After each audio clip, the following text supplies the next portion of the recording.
Hi, everybody. Welcome to week 8 of our English 3010 online class. In this video, I'm going to be talking with you guys about your weekly assignments, and then I want to go over two key concepts that I'd like you to be thinking about as you gather your sources, read and evaluate them, and as you look forward to drafting your literature review. Okay, so let's get started talking about your weekly tasks. Okay, so here we are in the week 8 activities folder. And your tasks for this week include watching the week 8 video, which you're already doing. Good job. Continue to conduct library research on your topic. So you still want to be reading, evaluating, finding, using the steps that you outlined for yourself in your research path, where you wrote down keywords, looked at the works cited or the references of your key core launch texts.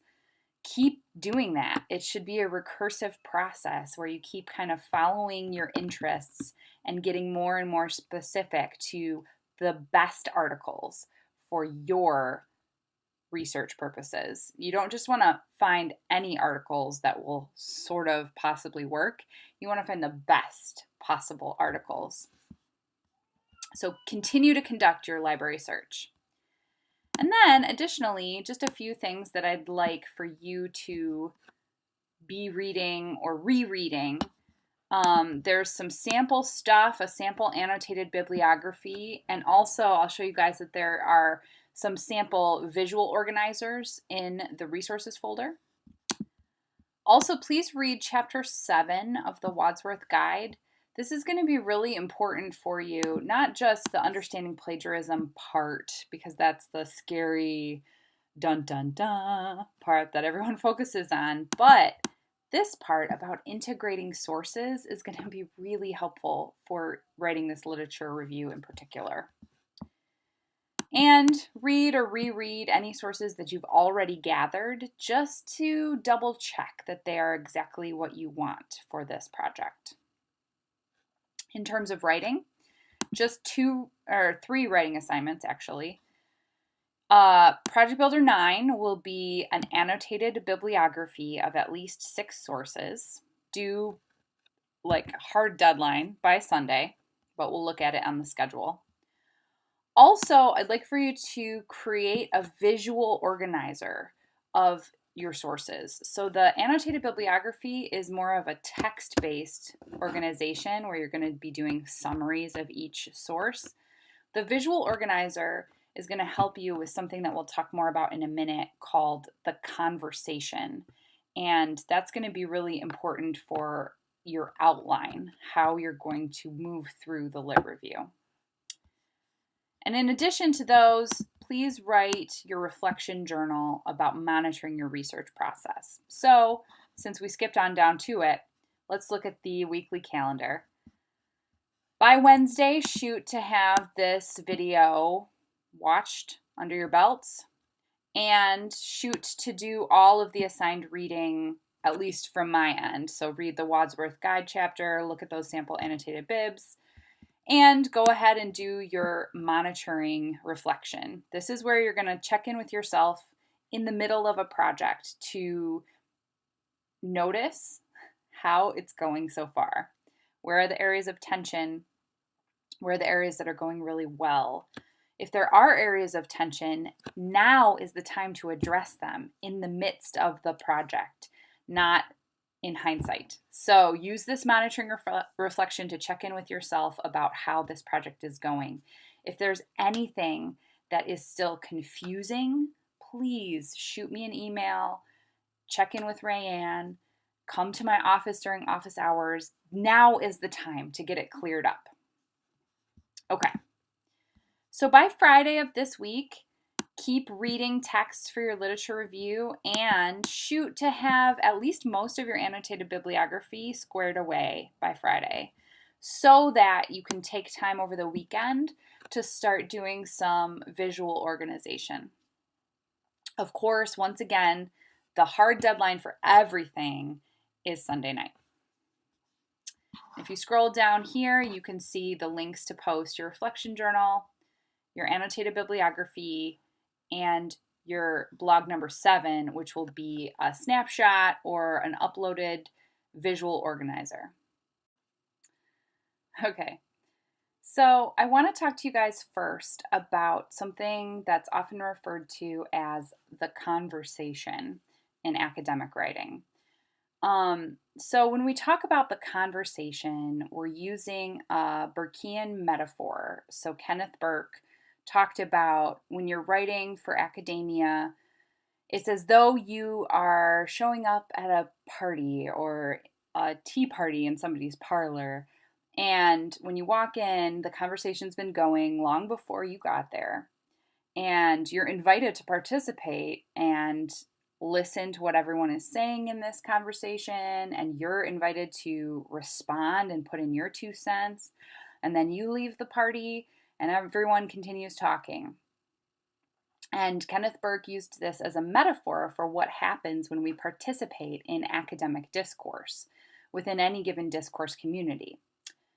So that's why I have this image here of all of these people talking, sharing their opinions. And what you want to imagine is that each one of these symbolizes an article or a source that you're reading.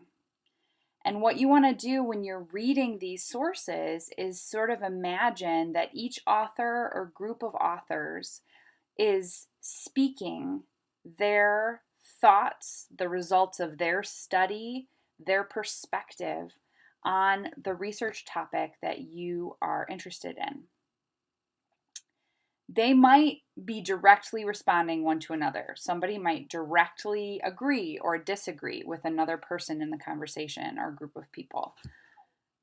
They might not directly respond to each other, but maybe take more tangential stances where somebody might choose to focus on one aspect, where another author or group of authors might choose to focus on another aspect of your topic.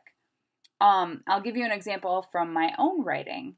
So right now I'm working on our research committee, and we're writing an article where we need to be creating a literature review about reflection and reflective writing.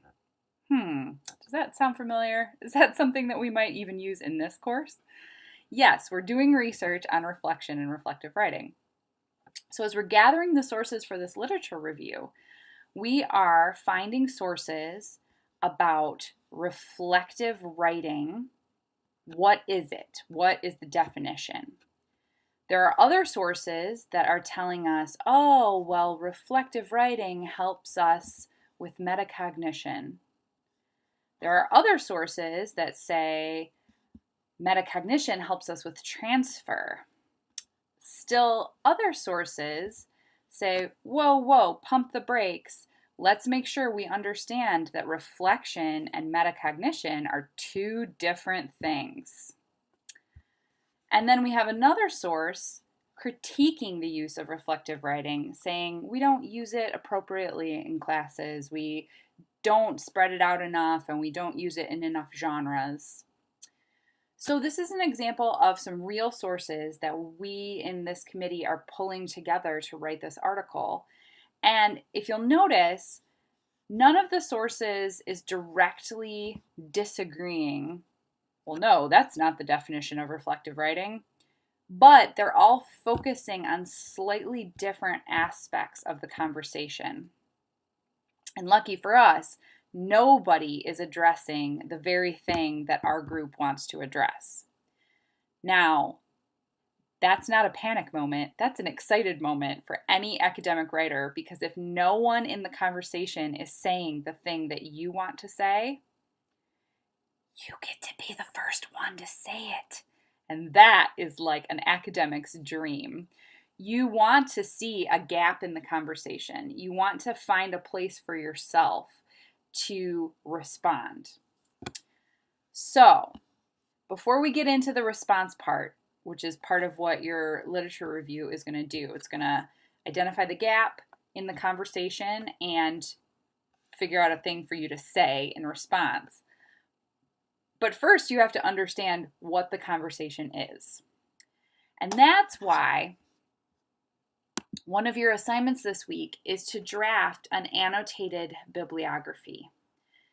Your annotated bibliography is the place for you to, first of all, draft all of your bibliography and text citations so that you have them there for your papers. And it's a place to summarize in a clear and succinct way what that text is saying. So, for example, this is the sample annotated bib that's in the resources folder in our Blackboard site.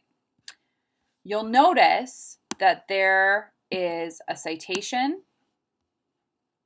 and beneath each citation is a summary of that source. Now,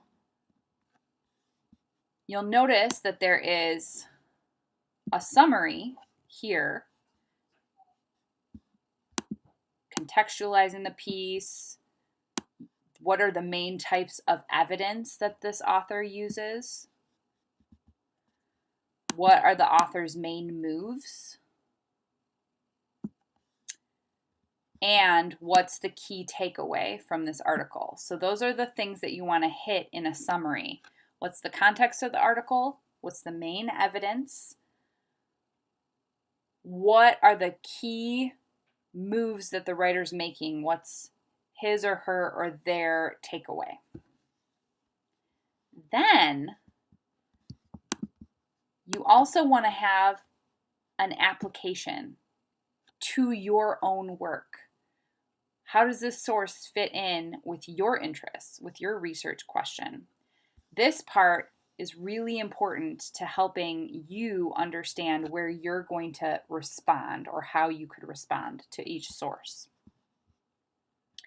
And you'll notice when we move on to the next source, we do it all over again. We've got citation, summary, application. Citation, summary, application. I'll let you guys read through this a little more carefully on your own to see some of the main moves that you might use in your application writing and how it might look different across different sources. But when you're writing your annotated bibliography, your goal is to become really familiar with each source individually so that you can start to put them into the broader conversation with each other. That's where your visual organizer comes in. So you could do this in a couple of ways. One of the examples in the resources folder shows you a chart, a visual organizational chart where you could put the title of the article, the date, the authors, and then start to kind of answer key questions for each article in such a way that you can compare and contrast across. Is it biased? Is it accurate? Is it relevant? What are the common themes? So this student has kind of set up a really nice kind of grid so that they can compare and contrast. Now, that might work for you, or you might want to do more of a map. So one of the things that I like about this is that you can see how each aspect of the argument or of the research topic has its own blob here, right? Little arrows coming off.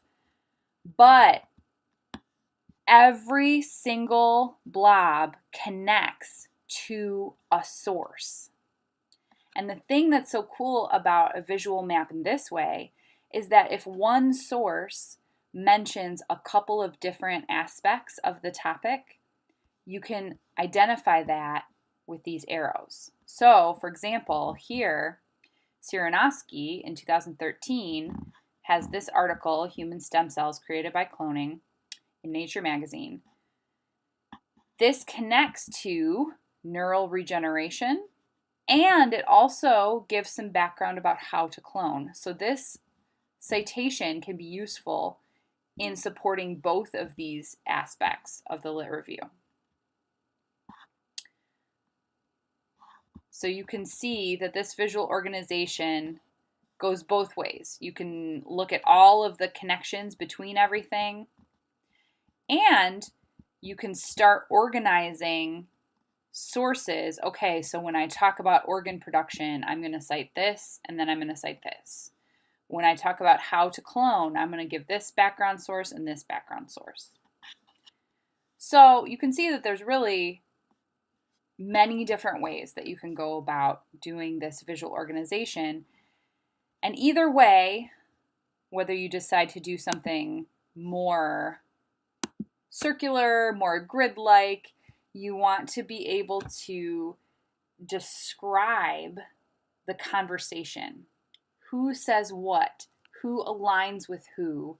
What are the emphases that you can notice, patterns that you notice across the sources? All right, I think that about does it for this video. We talked about the conversation, about mapping it in your annotated bibliography with text and mapping it visually in your blog number 7. If you have any questions as you go through stuff this week, don't hesitate to please email me or stop by my office during office hours or hit up Brianne on the GroupMe chat. We are here for you guys, and we want to help you navigate this project. One of the things you want to think about is, as you're gathering your sources, you want to think about where is the gap in the conversation that you can speak to.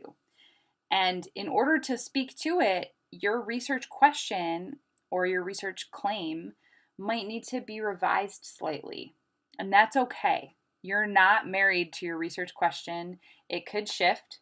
Your research claim could be revised.